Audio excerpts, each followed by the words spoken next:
حضرت موسیٰ علیہ السلام نے قارون کو زکوٰۃ ادا کرنے کے لیے کہا۔ قارون نے صاف انکار کر دیا۔ قارون کہتا یہ سارا مال میرا ہے، میں کیوں کر زکوٰۃ دوں اور اتنی بڑی رقم میں زکوٰۃ کیوں دوں؟ قارون نے زکوٰۃ سے بچنے کے لیے حضرت موسیٰ علیہ السلام پر بدکاری کا الزام لگانا چاہا۔ قارون نے ایک عورت کو تیار کیا اور اسے رقم دی کہ فلاں دن مجمع تیار ہوگا، میں تم کو بلاؤں گا، تم موسیٰ علیہ السلام پر بدکاری کا الزام لگا دینا۔ ایک دن مجمع لگا ہوا تھا۔ موسیٰ علیہ السلام مجمع میں بات کر رہے تھے۔ قارون نے کہا یہ عورت کچھ کہنا چاہتی ہے۔ دراصل وہ عورت موسیٰ علیہ السلام پر الزام لگانا چاہتی تھی جسے قارون نے پیسے دیے تھے۔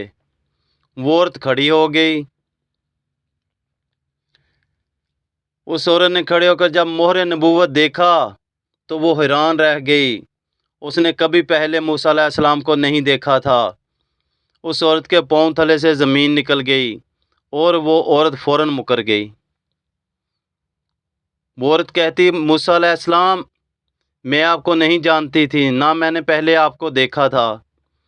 مجھے آپ پر الزام لگانے کے لیے قارون نے پیسے دیے تھے۔ موسیٰ علیہ السلام فوراً سجدے میں گر پڑے اور اللہ پاک سے معافی مانگنے لگے۔ اللہ پاک نے فرمایا اے موسیٰ مانگ جو مانگتا ہے، آج تیری دعا قبول ہوگی۔ موسیٰ علیہ السلام کھڑے ہو گئے۔ موسیٰ علیہ السلام نے فرمایا اے زمین قارون کو پکڑ لو۔ زمین نے قارون کو پکڑ لیا، پاؤں تک زمین کے نیچے چلا گیا۔ قارون چیختا چلاتا معافی مانگتا رہا اور موسیٰ علیہ السلام تھے کہ غصے میں تھے، بہت زیادہ غصے میں تھے۔ موسیٰ علیہ السلام نے کہا اے زمین اسے اور پکڑو۔ قارون گھٹنوں تک زمین میں نیچے چلا گیا۔ قارون پھر چیختا رہا چلاتا رہا۔ موسیٰ علیہ السلام نہ مانے۔ موسیٰ علیہ السلام نے کہا اے زمین اسے اور پکڑو۔ قارون پیٹ تک زمین میں چلا گیا۔ موسیٰ علیہ السلام نے کہا اے زمین اسے اور پکڑو، یہاں تک کہ قارون زمین کے نیچے دس گیا۔ اللہ پاک نے فرمایا اے موسیٰ تیرا دل اتنا سخت ہے، کتنا قارون تجھے چلاتا رہا چیختا رہا، تو نے اسے ایک بار بھی معاف نہ کیا۔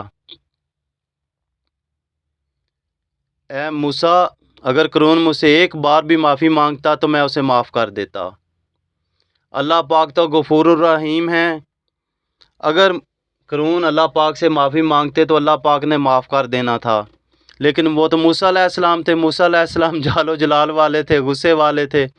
موسیٰ علیہ السلام نے اسے معاف نہ کیا اور اس طرح زمین میں دستا چلا گیا۔ قارون زمین میں دس کر مر گیا، لیکن موسیٰ علیہ السلام نے اسے معاف نہ کیا، کیونکہ قارون نے موسیٰ علیہ السلام پر بدکاری کا الزام لگانا تھا۔ اللہ پاک نے معاف فرمائے۔ اللہ پاک کے نبی ہوتے ہیں پاک دامن۔ قارون اس طرح اپنے منصوبے میں کامیاب نہ ہوا اور اس کا انجام یہی تھا۔